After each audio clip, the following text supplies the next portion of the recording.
Pertama dan yang paling utama, kita tiada pernah merasa bosan untuk memanjatkan puji dan syukur kehadirat Allah Subhanahu wa taala yang masih memanjangkan umur kita serta memberikan kesehatan dan kesempatan sehingga kita dapat berkumpul di majelis yang mulia ini.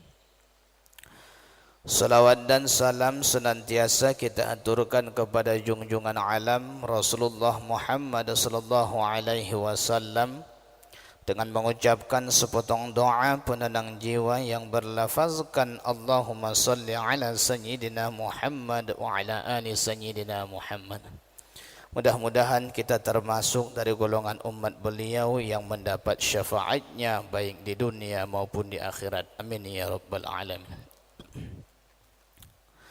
Ibu bapak, kita lanjutkan kembali kajian kita membaca kitab Al-Hikam bin Athaillah As-Sakandari. Kita masuk kepada hikmah yang ke-31.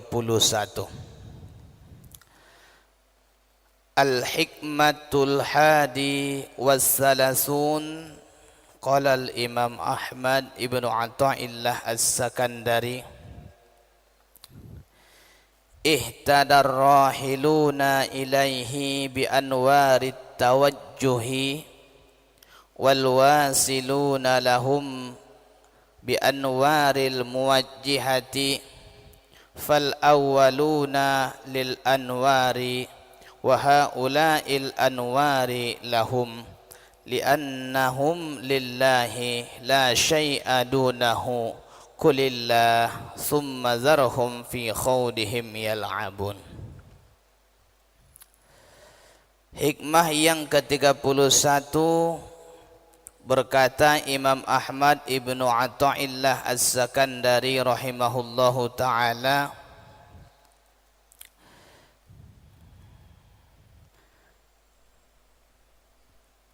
dikurniakan petunjuk kepada orang-orang yang berjalan kepada Allah dengan nur tawajjuh, dan bagi orang yang telah sampai bagi mereka ialah nur muwajahah.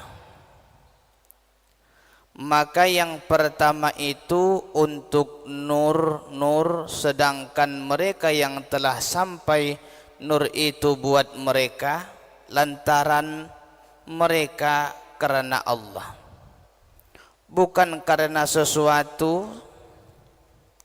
Katakanlah Allah, kemudian biarkan mereka bermain-main dalam kesesatan. Bapak Ibu, inilah kurang lebih terjemah daripada hikmah yang ke-31 ini. Supaya kita faham apa yang dimaksud dalam hikmah yang ke-31 ini, mari kita membaca syarahan yang telah ditulis pensyarah kitab Al-Hikam kita ini. Ibu bapak, hikmah yang ke-31 ini adalah lanjutan daripada hikmah 29-30. Lanjutan daripada uraian hikmah yang ke-29 dan 30. Di dalam hikmah yang sebelumnya, Bapak Ibu, kalau kita masih ingat, diterangkan dan diuraikan kepada kita bahwa ahlullah atau ahibbatullah, yang dalam bahasa kita kekasih-kekasih Allah Ta'ala itu dibagi menjadi dua golongan.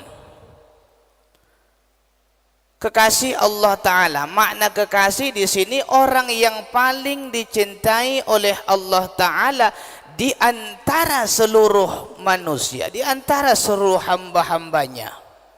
Yang paling dicintai Allah Ta'ala itu namanya kekasih, dibagi menjadi dua golongan. Yang pertama adalah al-wasiluna, orang yang telah sampai kepada derajat musyahadah. Orang yang telah sampai kepada derajat musyahadah, ini golongan yang pertama. Kita ulangi kembali, yang dimaksud dengan musyahadah di sini adalah setiap gerakan tubuhnya akan mengingatkan dia kepada Allah.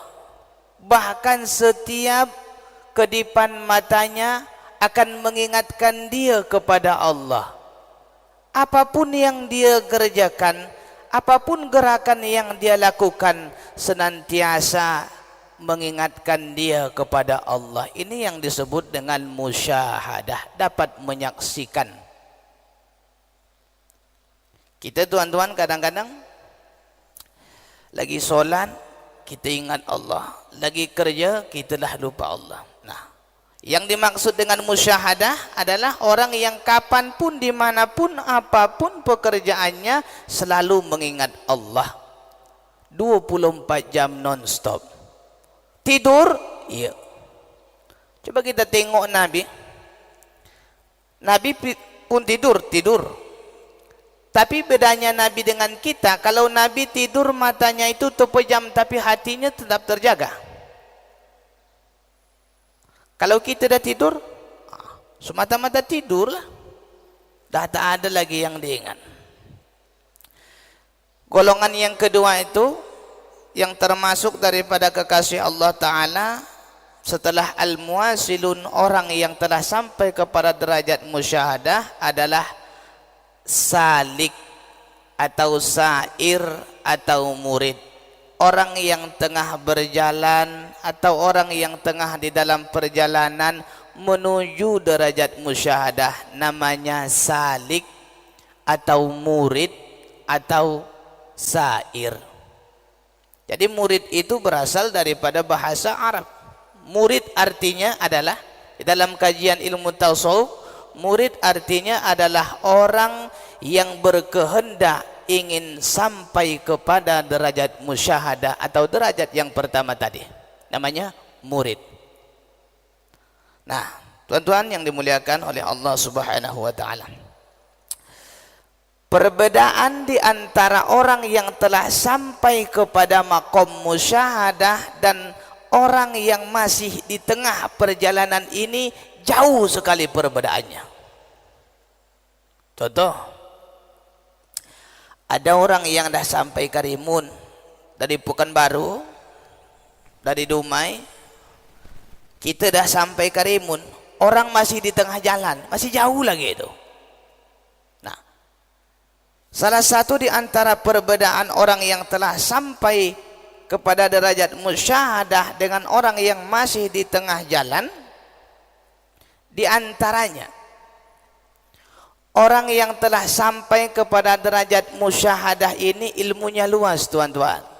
Ilmunya luas, ilmunya banyak. Kalau mengajar, mereka bukan hanya sekedar bercakap, tapi percakapannya pun telah dibimbing. Tak akan sembarangan mereka mengucapkan kalimat yang keluar dari mulutnya. Itulah orang yang musyahadah. Kalau mengajar mereka sedap, tuan-tuan. Coba kita tengok, kalau profesor yang mengajar, kita agak-agaknya mata melotot, mulut ternganga mendengarkan kalau orang yang banyak ilmu mengajar. Kalau orang yang musyahadah ini orang ilmunya banyak, akan terasa ketika mereka mengajar tak banyak cakap mereka tapi masuk. Nah, itu yang penting. Ada orang mengajar tak tanggung-tanggung tapi tak masuk, keluar, masuk dari telinga kanan keluar telinga kiri. Tapi orang yang musyahadah ini orang yang ketika mengajar mereka sedikit perkataannya tapi masuk ke dalam hati kita. Itulah bedanya orang yang tengah, orang yang sudah sampai kepada derajat musyahadah. Tapi kalau orang yang tengah di dalam perjalanan, siapa mereka? Ya seperti kita inilah, ilmunya sikit. Ilmunya sikit. Mengajar tak enak. Kadang kita tak faham, macam saya lah. Kadang kita tak faham apa yang dicakapnya. Kadang keluar masuk dari telinga kanan, keluar dari telinga kiri. Kenapa? Yang mengajar itu orang yang masih tengah salik, orang yang masih di dalam perjalanan. Nah, itu salah satu di antara bedanya. Bedanya lagi, orang yang telah sampai kepada derajat musyahadah dan orang yang masih dalam perjalanan kepada derajat musyahadah ini, inna salika fi sayrihi ilallahi yasiru bi anwarit tawajjuhi ay anwarit ta'ati zahirati wal batinati. Orang yang tengah dalam perjalanan menuju derajat al-wasilun atau musyahadah, mereka berjalan dengan nur tawajjuh.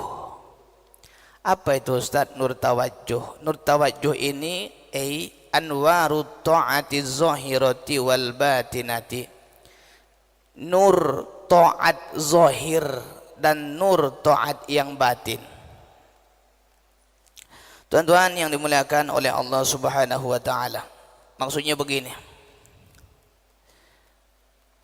Kita orang yang tengah berjalan, di tengah jalan, sedang berjalan untuk sampai kepada derajat orang yang musyahadah. Siapa mereka? Termasuklah kita. Orang yang tengah dalam perjalanan menuju derajat musyahadah ini, mereka akan berjalan dengan kendaraannya taat yang zahir dan taat yang batin. Itu maksudnya. Apa taat yang zahir itu? Seperti solat, puasa, zakat, haji, hadir di majelis ta'lim, itu taat yang zahir namanya. Kalau taat yang batin, semua ibadah-ibadah batiniah, termasuk dia takwa, termasuk khauf, termasuk roja, termasuk segala macam. Tuan-tuan yang dimuliakan oleh Allah Subhanahu wa taala. Qala Imam Al-Ghazali fil Ihya, inna lil arifi bi kulli nafasin darajati alfi syahidin. Bila mana, kata Imam Ghazali, bagi orang yang arif, orang yang ma'rifat, orang yang telah mengenal Allah, orang yang telah sampai kepada derajat musyahadah ini, bi kulli nafasin, setiap dia bernapas sama dengan pahala 1000 orang yang syahid. Setiap orang yang telah sampai kepada maqam tempat derajat musyahadah ini, setiap napasnya sama pahalanya dengan orang yang mati, orang yang 1000 orang yang mati syahid. Kenapa dia? Karena setiap gerakannya, apapun gerakannya, semua mengingatkan dia kepada Allah. Setiap kedipan matanya mengingatkan dia kepada Allah. Setiap perkataannya mengingatkan dia kepada Allah. Jadi tidak pernah terputus sinyal orang yang musyahadah dengan Allah Ta'ala, menyambung jalan terus. Kita tuan-tuan, kita kapan menyambung kepada Allah Ta'ala? Bila solat kan? Solat pun kadang-kadang di tengah jalan terputus. Allahu Akbar. Allahu Akbarnya masih ingat lagi, masih bagus lagi sinyalnya. Kalau sudah mulai ke tengah, inna salati wa nusuki wa mahyaya wa mamati lillahi rabbil alamin la syarika lahu wa bidzalika umirtu ana minal musyrikin, bisa terbalik-balik. Wa ana minal musyrikin. Akhirnya nanti begitu dia baca Fatihah, saya cakap tadi wa ana minal musyrikin, salah itu. Baru teringat dia setelah membaca Fatihah. Ini maknanya apa? Sinyal kita kepada Allah Ta'ala ini kadang baik, kadang tak baik. Kadang menyambung, kadang tak menyambung. Nah, orang yang musyahadah ini sinyalnya, kalau kita umpamakanlah sinyal tuan-tuan, Kalau kita umpamakan sinyal orang yang musyahadah ini kepada Allah Ta'ala connect terus, menyambung terus, tidak pernah terputus-putus. Kita kadang-kadang solat pun terputus juga. Bukan salah, tapi memang begitulah kemampuan kita. Baru segitu kemampuan kita. Nah, tuan-tuan, orang yang telah sampai kepada derajat al-wasilun, termasuk mereka kekasih Allah Ta'ala yang nomor satu ini, kalau mereka berkedip mata, mereka mengingat Allah. Kalau mereka bergerak, mereka mengingat Allah. Jadi tidak pernah mereka lupa kepada Allah Ta'ala. Sebab itulah kata Imam Ghazali, setiap napas orang yang telah sampai kepada derajat musyahadah, orang yang telah menjadi kekasih Allah Ta'ala, setiap napasnya samalah pahalanya dengan 1000 orang yang mati syahid. Inilah yang mau kita cari, tuan-tuan. Kenapa? Karena kita hidup ini singkat kan. Hidup kita ini singkat, kita ingin sisa-sisa umur kita ini penuh dengan ibadah. Kalau bisa memang setiap hari full ibadah. Meskipun ibadahnya tidak solat, tidak puasa, tapi ini tetap connect kepada Allah Ta'ala, tuan-tuan. Ini yang susah untuk dilatih. Barangkali 5 menit kita membiasakan Allah, Allah, Allah, Allah, Allah. Itu dalam hati. Berapa menit kita bisa? 5 menit.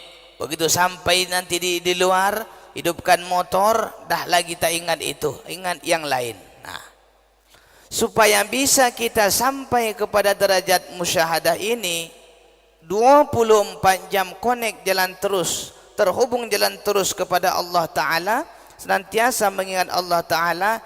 Itu dia tadi, mesti sampai kita kepada derajat musyahadah.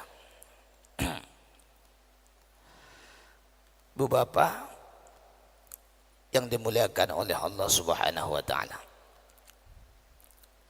jadi untuk mencapai kedudukan musyahadah ini kita perlu kendaraan. Ibaratnya kalau kita dari Dumai untuk sampai ke Karimun kita butuh kendaraan. Apa kendaraannya? Dumai Express, Batam Jet. Nah, untuk sampai kita kepada derajat al-wasilun, orang yang musyahadah ini, kita pun butuh kendaraan juga. Apa kendaraannya? Kendaraannya adalah taat zahir dan taat batin.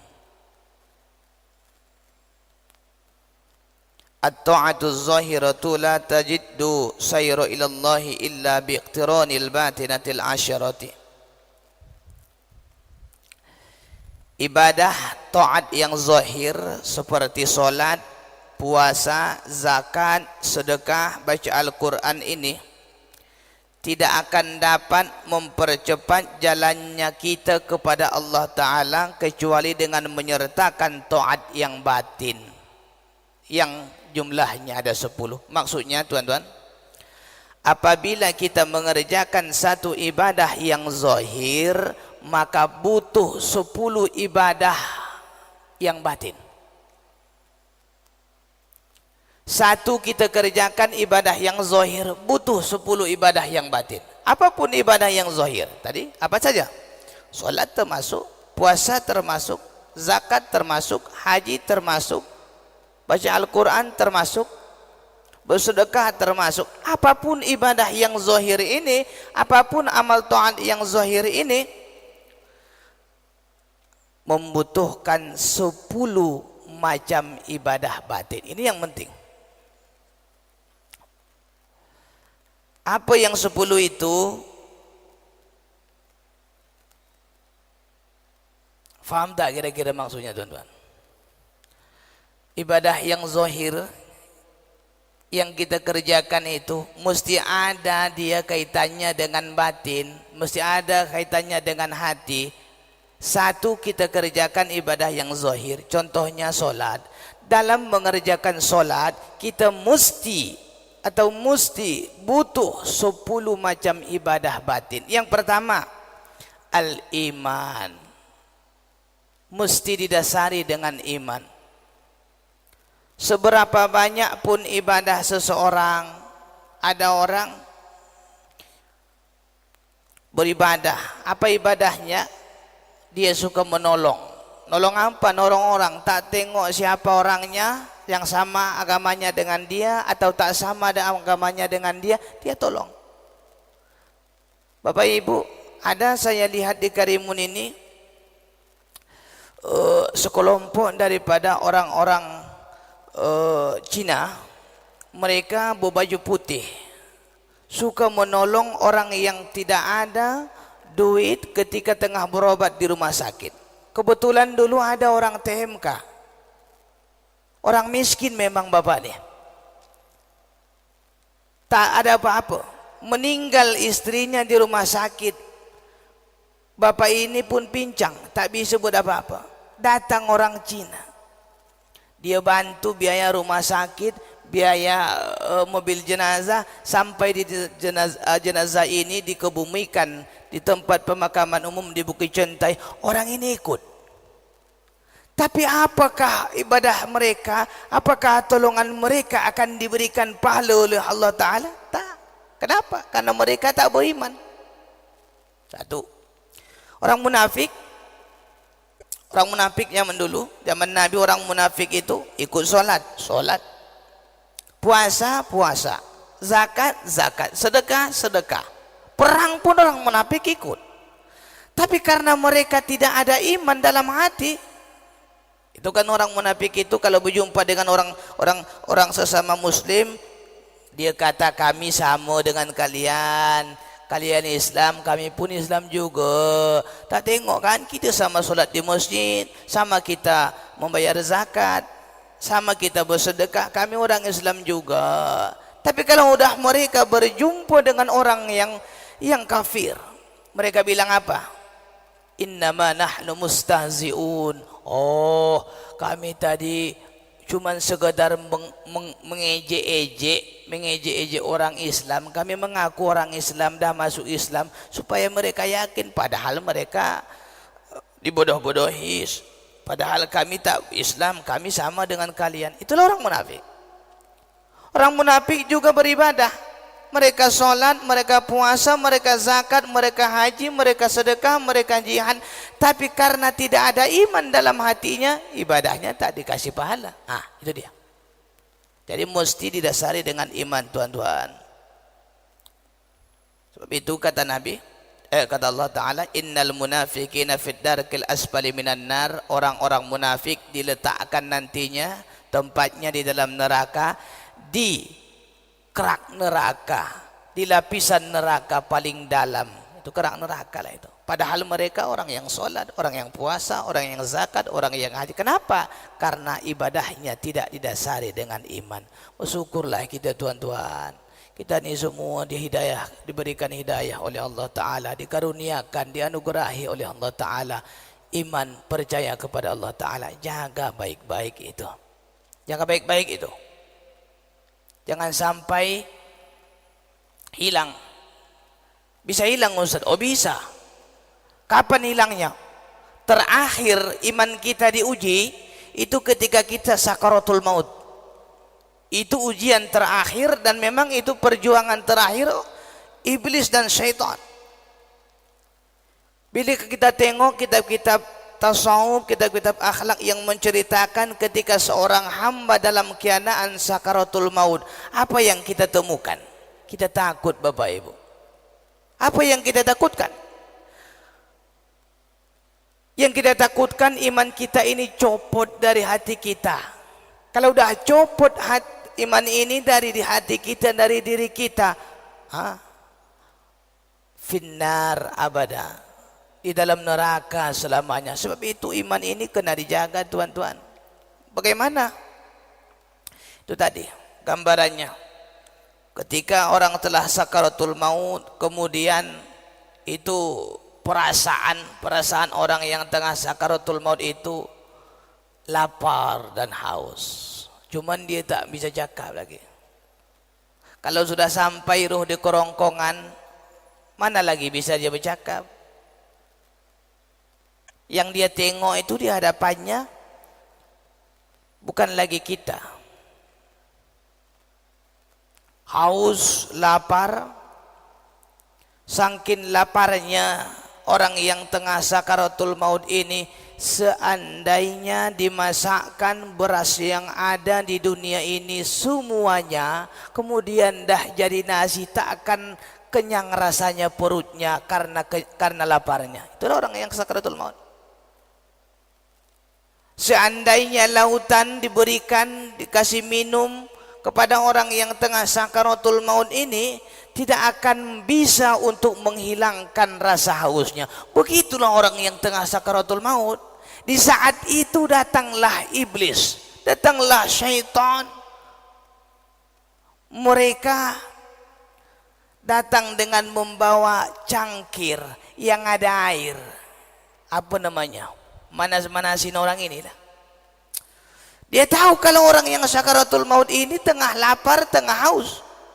Dia datang bawa cangkir, ada airnya. Dia datang bawa piring, ada nasinya. Dia datang mendekati orang yang sakaratul maut ini. Orang yang sakaratul maut ini kalau tak ada ilmunya, kalau tak ada dia bisa menjaga imannya, oh disitulah dia habisnya. Su'ul khatimah, ini yang kita takutkan. Makanya kita berdoa kepada Allah Ta'ala, Allahumma akhtim lana ya Allah bi husnul khatimah. Kita diakhiri hidupnya dengan husnul khatimah. Dalam keadaan yang seperti ini, itu dia. Apa yang terjadi? Ada dua. Bisa jadi dia selamat, bisa jadi dia tak selamat. Kalau dia selamat, alhamdulillah. Kalau tak selamat, ya itulah dia. Kekal dalam neraka. بارك الله لكم